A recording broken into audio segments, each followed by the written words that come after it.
नमस्कार दोस्तों, मैं हूं आपका मोहित बरुआ और आप देख रहे हैं बरुआ का शो मस्ट गो। आज रंगमंच के हमारे सुहाने सफ़र में कानपुर के वरिष्ठ रंगकर्मी और कलाकार हमारे कानीपुर के हैं जो यूपीएफसी में काम भी करते थे, उसके साथ साथ रंगमंच भी करते थे। चलिए आज हरीश जी से मिलवाते हैं, हरीश त्रिपाठी जी से। नमस्कार हरीश त्रिपाठी। नमस्कार बरुआ जी। आप रंगमंच में किस सन से पदार्पण किया आपने? सन 1987। अच्छा। मैं यूपीएफसी में सर्विस करता था, तो वहीं पर कलाकारों का जमघट था। अच्छा। तो उस जमघट में मैं करुणेश श्रीवास्तव, दादा संतोष दादा, ये सब लोग करते थे रंगमंच। तब इच्छा मुझसे भी पूछा कि आप करेंगे रंगमंच? मैंने कहा हाँ देखता हूँ, अगर आप मौका देंगे। उन्होंने कहा अच्छा ठीक है, एक हमारा प्ले होने जा रहा है। पहला प्ले था अखबारी विज्ञापन। अच्छा, अखबारी विज्ञापन। हाँ, ये रेडियो के लिए लिखा गया था। अच्छा अच्छा। तो इन्होंने कहा कि रेडियो के लिए प्ले है, उसको विनोद पांडे जी हमारे यहाँ थे, तो उन्होंने भी थोड़ा राइटिंग वगैरह की। करने के बाद जो है कहने लगे इसमें आओ, एक छोटा सा रोल है, करोगे? तो हमने कहा रोल छोटा बड़ा नहीं होता, एक्टिंग माने रखती है। तो कहने लगे कि अच्छा। हमसे बोले आपको इतनी समझ है? तो हमने कहा हमको इससे ज़्यादा समझ है। तो कहने लगे ठीक है। बस उन्होंने फिर कहा कि इसको करेंगे। तो उसमें एक अखबारी विज्ञापन में मैनेजर का था रोल। तो कहने लगे इस मैनेजर के रोल को आप करेंगे? तो हमने कहा क्या करना है? तो ये लोग पहले बोले कि बस आइए, अखबार वाला अपना स्पष्टीकरण देगा कि हमारी न्यूज़ गलत हो गई। तो हम ही ने सुझाव दिया, पहला मैं पदार्पण कर रहा हूँ, मैंने सुझाव दिया। मैंने कहा एक बात बताएं, इसको एक करेक्टर क्यों नहीं बना लेते हम? अखबारी विज्ञापन का जो मैनेजर है इसको एक करेक्टर दे देते हैं, क्योंकि हम ओवरऑल हम लोग तो नाटक ही तो कर रहे हैं। हाँ। तो नाटक में इसको एक करेक्टर करने बोले आप क्या करना चाहते हैं? अच्छा बताइए कुछ। तो हमने कहा नहीं आप बताइए। तो विनोद पांडे थे, संतोष दादा थे, इन्होंने कहा कि अच्छा बताओ क्या तुम कुछ कर सकते हो? तो हमने कहा बिल्कुल कर लेंगे। तो इन्होंने कहा कि इस अखबारी विज्ञापन को मुसलमान करेक्टर दे दिया जाए, मोहम्मदन। तो हमसे बोले आप कर सकते हैं? मैंने कहा हाँ क्यों नहीं कर सकते हैं। करके दिया, वो प्ले हुआ।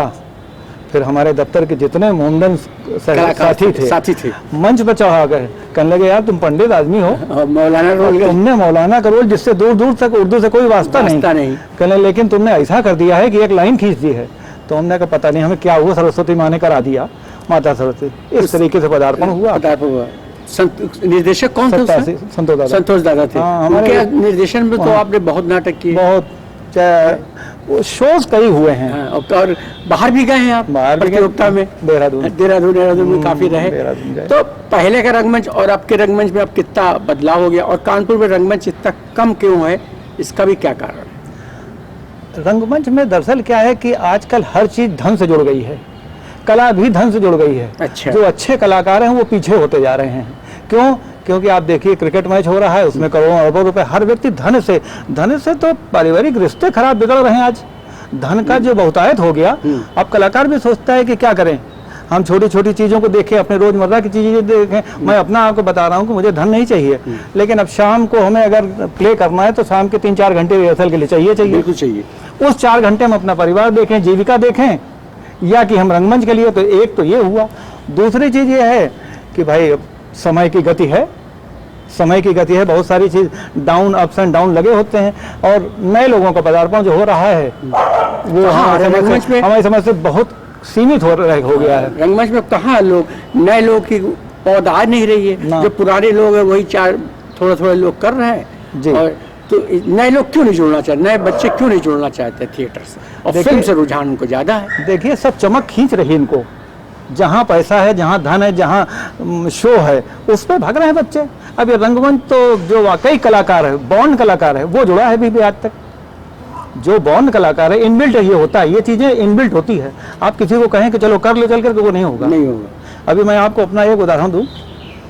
मेरा रंगमंच वास्तव में 87 में शुरू हुआ, लेकिन हम पैदाइशी क्या थे कि मेरा ये खागा, आप जानते होंगे फतेहपुर खागा, आगे खागा के बगल में मेरा ननिहाल है, तो वहाँ मामा वगैरह होते थे। तो ये मैंने आपको बताया तब मैं शायद सन 70 की बात है करीब, सन 70 में रामलीला चलती थी।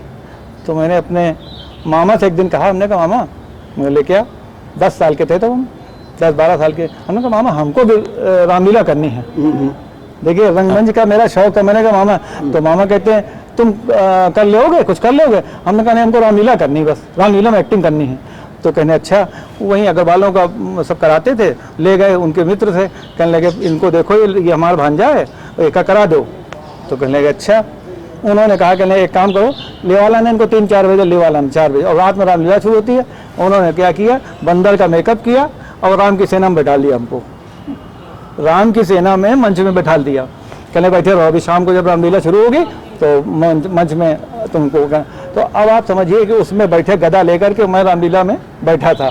मैं तो मानता हूँ कि शायद मेरे अंदर का जो कलाकार था वो बचपन से ही आ गया था, और वहीं से मंच तो मिला ही, रंगमंच ये मिला। रामलीला को आप क्या मानते हैं? हाँ, रंगमंच है वो भी। वहाँ से फिर मुझको देखा, जय श्री राम वहीं मैं करता था। तो आपने ये रामलीला भी की है, उसमें क्या रोल बनते थे? बंदर बनाया था। बंदर बनाया था आपको। मुझे एंट्री दी गई थी कि आप करिए। तो रंगमंच का और का कुछ अनुभव जो आप लोग करते थे पहले उस टाइम में और इस टाइम में, जो रिहर्सल में लोग टाइम से आते थे, अब रिहर्सल में लोग थोड़ा बहुत टाइम का अभाव कारण नहीं आते, उस विषय में क्या कहेंगे आप? देखिए, हम व्यक्तिगत मैं सबका तो नहीं बता सकता हूँ, क्योंकि जब आप लोग करते थे तब रिहर्सल लोग टाइम से आते थे। हम संतोष दादा को धन्यवाद देते हैं इस माने में। उनको नाटक कराने का एक बड़ा अच्छा था। 2 जगह मैंने काम किया, एक ओमेन जी के पास भी किया है, आदरणीय ओमेन जी, हम उनका भी सम्मान करते हैं, और एक संतोष दादा की एक बड़ी अच्छी बात थी कि स्क्रिप्ट रटवा देते थे आदमी को। स्क्रिप्ट जो थी जिसका जो रोल था रट लेता था। अच्छा। और जो फ्लोर पर रिहर्सल होता था तो दादा कहते थे आपने जब अपना रोल रट लिया तो आधे से ज़्यादा प्ले हो गया हमारा, हाँ। अब मुझे मांझना है, खाली मांझना है। तो हमारा भी ध्यान रह जाता था, कट टू कट डायलॉग्स हम कर लेते थे। ये सबसे अच्छी बात थी। ये इसके उल्टा हमने इनका अपने ये ओमेन जी का, अब ओमेन जी का क्या था कि ये रोल दे देते थे और आप करिए अपने हिसाब से, बाकी मैनेज वो कर लेंगे। मैनेज भी आप कर लीजिएगा। तो ये सब हुआ। तो ये है कि दादा ने उसमें फिर दादा परफेक्शन करते थे। विनोद पांडे बुला लिए जाते थे, पांडे जी भी उसमें महीन टच जो बहुत बढ़िया टच देते थे वो, और वो भी काफी समय जुड़े रहे, बहुत समय जुड़े रहे यूपीएफ से। तो कौन सी संस्था थी वो जब आप संतोष श्रीवास्तव के साथ थे? यूपीएफसी की संस्था थी वो, यवनिका, यस, यवनिका से हम लोग जुड़े रहे। और ये पीरियड था, हमारे एमडी थे वो, क्या नाम? तो सब एमडी कौन था आपके यूपीएफसी में? मोटे बीवी सिन्हा साहब। बीवी सिन्हा साहब बहुत सपोर्ट किया। मोहंती भी तो आए थे शायद। मोहंती भी आए थे, उनसे मेरा परिचय था। हाँ, मोहंती जी बढ़िया आदमी, वो कल्चर से। हाँ, बहुत बढ़िया से वो सब विज्ञापन देने में बहुत बढ़िया रहते थे। और कुछ रिहर्सल में कुछ आपकी यादें हो, और अब आगे क्या आपको अगर रंगमंच मिले, थिएटर का रंगमंच मिले? थिएटर में इसके बाद फिर, हाँ मैं तो ये भूल गया, मैं आपको बताऊं कि मेरा 2 लोगों का मेरे ऊपर कहिए एहसान है या सपोर्ट जो उन्होंने किया। हाँ। उसमें एक हमारे ओमेन जी तो थे ही थे, इनके संग हमने 2 प्ले किए थे। ओमेन जी के संग हमने किया था एक बाजे ढिंढोरा हमने किया था, खून का रंग लाल, और खून का लाल रंग। और एक प्ले और था, मोलियर का कोई नाटक था, इन्होंने क्या किया था, तो उसका वर्जन था, उसका नाम मुझे नहीं याद आ रहा है। कहाँ किया था? ये ओमेन अपना इन्हीं अपने जो थिएटर है कानपुर के, दोनों इन्हीं में कराते, मर्चेंट चैम्बर है, लाजपत में भी करा दिया था 1-2 प्ले, तो वो कराया। लेकिन हमको सबसे बढ़िया रोल जो अगर आप कहेंगे तो ईमानदारी से सबसे बढ़िया राजनारायण जी जो हैं अपने। हाँ, राजनारायण साहब भी किया। अरे पहला उसने डायरेक्शन, हम उसमें हमको बहुत बढ़िया रोल दिया था। होली नहीं, हाँ। इन्होंने किया था रणबिंदु। प्रस्ताव एक संस्था है हमारे कैलाश वाजपेयी जी की, हाँ। तो उसमें प्रस्ताव से जो है उसने जो है डायरेक्शन किया था। पहले तो हमसे बुलाया, करेंगे आप रोल? तो हमने कहा यार हम पहले देख रहे थे, राजनारायण हमसे जूनियर तो ही हैं, लेकिन कला में बहुत आगे है, बहुत आगे, बहुत अब तो काफी बढ़ गए भाई। हाँ, दिल्ली में काफी रंग। तो उसने दिया रणबिंदु में, वो रोल हमको आज तक संतुष्ट करता है। बहुत गजब का रोल दिया था उसमें, पूरा उसमें दिया था कि फीमेल कैरेक्टर के संग भी था, विलेनिश भी था, और क्या कहें, मतलब वो एक्टिंग का पूरा मौका था। इसी तरीके से एक प्ले हमको संतोष दादा ने कराया था, तो वो प्ले हमको जो है 7 वाला मकान। अच्छा, 7 वाला मकान। ये 7 वाला मकान जो है हम थे और करुण श्रीवास्तव हमारे संग थे। बकरी भी किया था आपने? बकरी तो उसकी तो कहानी बड़ी विचित्र है, वो तो कानपुर में एक इतिहास रच गया था। उसमें क्या हुआ कि दफ्तर में जब हम इतने प्ले करने लगे तो हमारे अंदर ये लगा कि यार हम भी ऑर्गेनाइज कर सकते हैं। दर्पण को मैं अपना ये मानता था कि ये एक इंस्पिरेशन थी कि यार ये इस लेवल में जब ये जा सकते हैं तो हम लोग कहने जा सकते हैं। उनकी हमने कार्यप्रणाली देखी तो हमने देखा क्या कि जगह जगह से चुनिंदा लोगों को ला करके जिस तरीके से बॉम्बे में फिल्म बनती है उस तरीके से बढ़िया बना देते वो।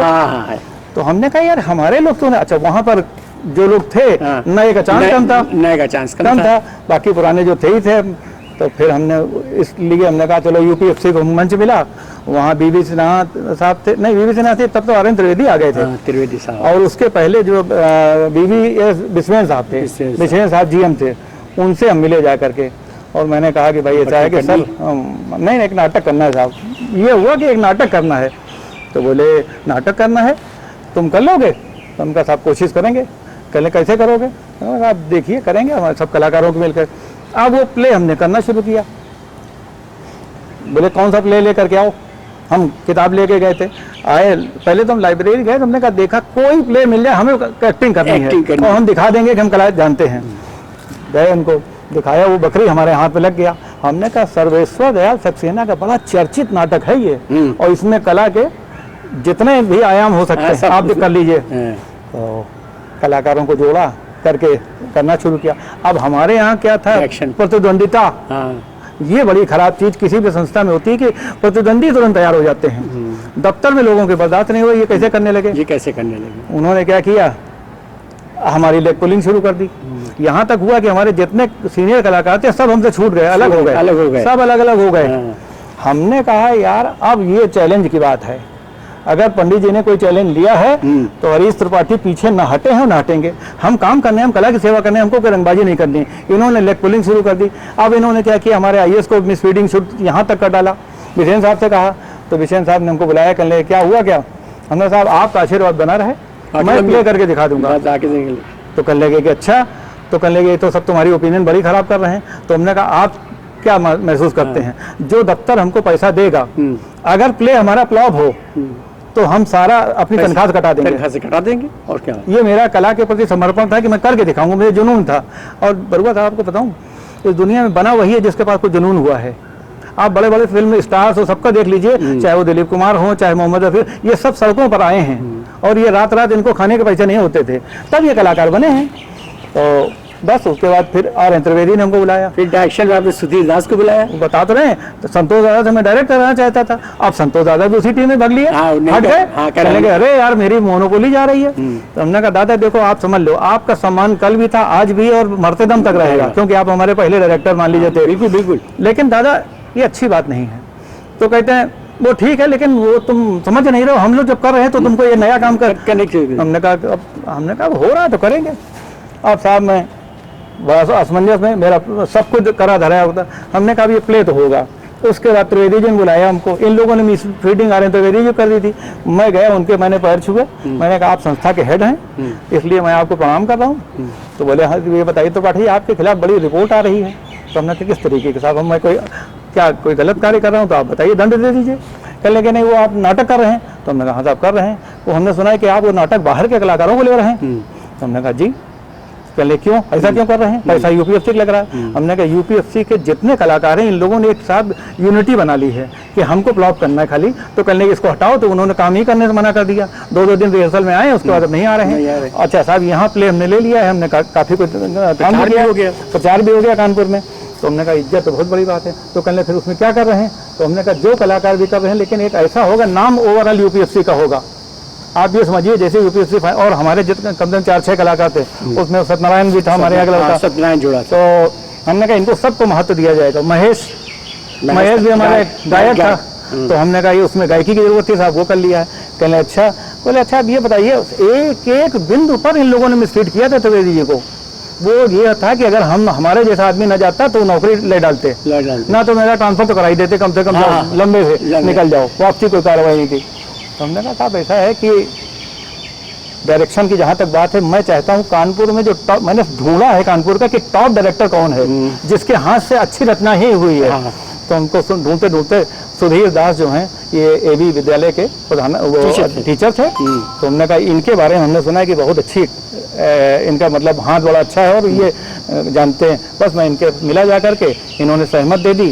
तो कहने आप उनको फीस भी दे रहे हैं? तो हमने कहा साहब ठीक है, थोड़ा बहुत अगर रिम्यूनरेशन दे भी देते हैं तो वो आएंगे, सब कुछ करेंगे। और हमारे डायरेक्टर हैं, डायरेक्टर ही तो साहब जानते हैं, गाड़ी बस तो वही ले जाएगा। तो हमने कहा डायरेक्टर को हम प्रसन्न रखते हैं। कहते ठीक है। बोले हीरोइन आपने क्यों नहीं ली? हमने कहा एक महिला नहीं आती अपने दफ्तर की, कोई आने को तैयार नहीं है। कहने लगे फिर? तो हमने कहा वो कनक मिश्रा जो है वो तैयार हो गई हैं, अच्छी एक्ट्रेस हैं, इस तरीके से उनको लिया। बोले आप कलाकार? तो हमने कहा सबने छोड़ दिया, इतने लोग जब आ गए तो ये सब छोड़े बैठे हैं, सबके रोल निर्धारित हैं। पहले फिर क्या चाहते हैं? तो मैंने कहा कि अब साहब आप आदेश करें, प्ले हम ऐसा करेंगे, और नहीं तो हम आज आपको लिखित दे रहे हैं कि जितना इसमें खर्च होगा मैं पूरा सब दे दूंगा, अपनी तनख्वाह से कटा दूंगा। तो कहते हैं अच्छा कलाकार कहाँ से लाओगे? तो हमने कहा साहब वो मेरा विषय, अब वैसे आप तो जानकार हैं। कहने लगा ठीक है, अच्छा करिए, जाकर देखते हैं। आए फिर कलाकार में वो सोतू एक होते थे, सोतू चक्रवर्ती, क्या बढ़िया कलाकार थे। जितेंद्र अवस्थी भी उसमें कर रहे थे, जितेंद्र अवस्थी को। और बहरहाल कुल मिला के कई कलाकार ऐसे थे, सुधीर राजा ने उसमें सपोर्ट किया था कि इनको ले लो, हाँ सबका अच्छा हो जाएगा। और 5-6 कलाकार हमारे जो कभी नहीं एक्टिंग किए तो उनको सबको जोड़ा, और इस तरीके से बड़ी लंबी कास्ट थी मैंने करके। और जब प्ले हुआ है तो उसके अगले दिन जब वो निकला है राइट, क्या कहते हैं आपका जो पेपर में जो आता है रिव्यू, तो उसका रिव्यू फिर निकला अगले दिन। अच्छा, अगले दिन रिव्यू निकला, उसमें लिखा है कि बकरी नाटक आज तक का अभी जो कानपुर में हुए हैं उनमें सबसे बेस्ट ये परफॉर्मेंस गया है। टीम अच्छी थी और कलाकार भी अच्छे थे, सबने आप ये समझिए जुनून था, और सबने और मैंने खुद भी अपनी जिंदगी में इतनी मेहनत नहीं करी थी जितना उस प्ले में करना पड़ा, उम्मीद बनी थी। तो हमने एक एक सीन को किया, प्ले हुआ, बढ़िया हुआ, वो एक बाकी समय है इतिहास बन गया कि हाँ कानपुर में एक अच्छा हुआ था। इन लोगों ने उसको भी दबाने की कोशिश करी थी, प्रयास ये किया था कि इसको कहीं कुछ भी ना हो। हमारे त्रिवेदी जी को हमको उनसे उद्घाटन कराना, शुरुआत उनको हटा दिया गया, उनको बता दिया गया, वो भी दिमाग से पता नहीं क्या जो भी मिसरीड किया हो, उन्हें वो आखिरी में आए हैं। खैर फिर मैंने उनके चरण स्पर्श किए, मैंने कहा सर आप खड़े हो जाइए, इतना ही आप आ गए, यही हमारा सम्मान है, बाकी हमारे तो कला करना ही था। कहने अच्छा। फिर उन्होंने ग्रुप दिया, प्ले हुआ, इस तरीके से हमारी बकरी की यात्रा तो अविस्मरणीय हमारे लिए है। चलिए, और फिर उसके बाद तो फिर आप करते रहे। उसके बाद ये 2-3-4 प्ले देखिए मुझको याद आ जाते हैं। फिर एक मकान, हाँ संतोष दादा के संग और यादें हमारी जुड़ी थी, 7 वाला मकान। हाँ 7 वाला मकान, ये ऐसा प्ले था जिसमें करुणा शहर से आए एक विद्यार्थी थे, और इनके घर से ऐसा था कि एक नौकर भेजा गया था, मुझको नौकर का रोल मिला था। चांस की बात थी कि एक मेरे फिल्म इंडस्ट्री में आराध्य हैं, मैं कहूँगा कन्हैया लाल जी, बस मैं उनकी पूजा करता हूँ। मैंने उसमें जो है नौकर का रोल दिया, तो मैंने कन्हैया लाल जी को प्रेरणा समझ करके उनको उतार दिया था उसमें एक्टिंग कर दिया। तो लोगों का ये तो डुप्लीकेट कन्हैया लाल आ गए। हमने कहा डुप्लीकेट वगैरह ये तुलना मत करिए, कला कहीं से भी आ सकती है, हर व्यक्ति ने कहीं ना कहीं से प्रेरणा प्राप्त करता ही है। मैंने उसमें जो है किया, उस मकान में, वो 7 वाले मकान में इन लोगों ने क्या किया, उसमें फिर इन्होंने रोका। हमने कहा तुम क्या करोगे? इन्होंने उसके फिर प्रिंट वगैरह जो है सब हटा दिए। संतोष दादा के पास ये सब चले गए दुनिया से, और वो प्रिंट वगैरह सब हट गए। ठीक है, क्या करना है, वो हमारे गुरु थे, गुरु हैं दादा को आज भी मैं। तो अब तो आप रिटायर हो गए। रिटायर कब हो गए आप यूपी से? 2015। तो उसके बाद अब इधर रंगमंच में आने का मौका नहीं मिला, या समय नहीं, घर परिस्थिति ऐसी है। और दूसरी चीज है कि हम रहते हैं किरवई नगर। अच्छा। किरवई नगर से यहाँ 4 घंटे रोज शाम को निकालना, और ट्रैफिक इतना खराब है, बहुत ट्रैफिक जान पे बनाती है। तो अब क्या होता है, या तो कोई हमको छोड़ने आए, और नहीं छोड़ने आता है तो रोज शाम को 3-4 घंटे। रिहर्सल में मैं बहुत नियम का पक्का हूँ, अगर आपके संग हो तो मैं बिफोर टाइम आके बैठ जाता हूँ, और जब तक आखिरी रिहर्सल चलेगा मैं लास्ट तक था। ये नहीं मेरा रोल बता दो कि रोल कर दे चलना, आपने किया हमारा, मुझे ये मालूम है कला है कि ये सरस्वती माँ की आराधना होती है, तो ये आपने किया था। ये देख, तो अब रोल के लिए थोड़ा सा परेशानी है, जैसे कोई आपको रोल करा जाए तो नहीं, आप जैसे लोग अगर कभी प्ले करेंगे तो उसमें ये है कि हमको लिबर्टी थोड़ा सा चाहिए है कि जैसे समय का या रोज आने वाले में इस तरीके का कोई रोल होगा। अब रेगुलरिटी नहीं हो पाएगी, ये बड़ी दिक्कत आती है। बच्चे तो आज भी कह रहे हैं अब आप करिए, आप कर लेंगे। चलिए, हम अगर करेंगे रिहर्सल से फिर आपको याद करेंगे। अरे बरुआ जी, अब क्या कहें, आप चलिए, बहुत अच्छा लगा योगदान, अतुलनीय अच्छा लगा कि आजकल दर्शकों की ये डिमांड है कि थोड़ा सा कोई जगह आपको याद हो रंगमंच का कुछ डायलॉग, तो आप थोड़ा। अच्छा, चलिए मैं आपको वही नाटक, जो पहला नाटक था हमारा अखबारी विज्ञापन, उसमें डायलॉग थोड़ा सा तो याद है, लेकिन उसका टोन जो था, हाँ। जिसको मैं अप्रिशिएट अपने आप से भी कर लेता हूँ, हाँ, मेरी वो आत्मा थोड़ा कहती है। दर्शक देखना तो वो चाहेगा। अखबारी विज्ञापन का सीन ये था कि एक मैनेजर आता है, गलती से एक गलत विज्ञापन हो जाता है, हाँ, हाँ। जिसका अर्थ का अनर्थ हो जाता है। हो जाता है। तो अब उसका एक मैनेजर जो है अपनी गलती को हाँ, स्पष्टीकरण देने के लिए वो आता है। हाँ। तो मदन बाबू का घर होता है, वो आते ही कहेगा, अरे भाई मदन बाबू, अम्मा मदन बाबू, अरे कैसे भाई गेट खोलिए, मैं कितनी देर से आपका इंतजार कर रहा हूँ भाई, अम्मा कहाँ है? उधर से आवाज आती है, रुकिए रुकिए आ रहे हैं। अरे भाई बिल्कुल आइए आइए, आप ही से काम है। मेरी फिर एंट्री होती है। वो मदन बाबू दरअसल बात यह है कि एक विज्ञापन मेरे यहाँ से थोड़ा सा गलत निकल गया है, और उस गलती के कारण कुछ आपके घर में मैंने समझा है कि कुछ हो गया है, कुछ मेरी जानकारी में आया है। तो मैं बहरहाल इस तरीके का ये था। और तो वो रोल में जब आता है तो परफेक्शन ज़्यादा होता है। हाँ वो तो खैर, वो तो याद कितने साल बाद किए, तो आज कह रहे हैं तो बहुत बड़ी बात है। चलिए एक छोटी सी भेंट है जो मैं आपको दूंगा। अरे बरुआ जी, आप दे ना दे, आप तो हमारे बहुत पुराने मित्र अरे हैं। नहीं सर, मैंने अपनी जिंदगी में 2-3-4 लोगों को सम्मान दिया है। थैंक्स। ये छोटी सी हमारी स्मृति चिन्ह है। ओहो, और जय हो। वाह भाई वाह, बरुआ जी। अरे बाप रे, तो जी एक जैसे से मैं ऋणी हूँ बरुआ जी। अभी तो हम चल रहा है ना। लेकिन पुराने लोगों को कोई याद वाद करता नहीं है। लोग कहते हैं आया गया और लौटा बराती हो जाता है, लेकिन इनका अथक और अतुलनीय योगदान है कि ये उन लोगों को, वाकई रंगमंच को प्रेरणा का एक सबसे महत्वपूर्ण इनका ये पहलू जो मेरे नज़र में आया, और मैं इनको जो है दिल से अभी मैं आ रहा था, हमारे मित्र कैलाश वाजपेयी जी भी हमारे संग आए हैं। अच्छा, हाँ, वो भी एक कानपुर में हस्ताक्षर हैं अपने आप प्रस्ताव के। तो उनसे मैं ये कह रहा था कि कुछ भी हो, एक आदमी अनवरत रूप से लगा तो है और धन्य है